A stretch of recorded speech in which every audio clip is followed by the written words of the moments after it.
Enjoyed si Sparkle artist Ashley Sarmiento sa kanyang first ever solo meet and greet. Chika ni Ash kung dati online lang ang interactions niya with her fans, face-to-face na sila ngayong nakapag-bonding. Game din silang lahat na kumasa sa iba't ibang activities.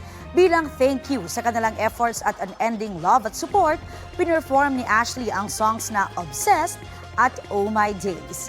Kamakailan lang nang kilalanin si Ash as TV Supporting Actress of the Year sa 7th Village People Choice Awards para sa kanyang role na Amber Santos sa GMA drama series na Akusada.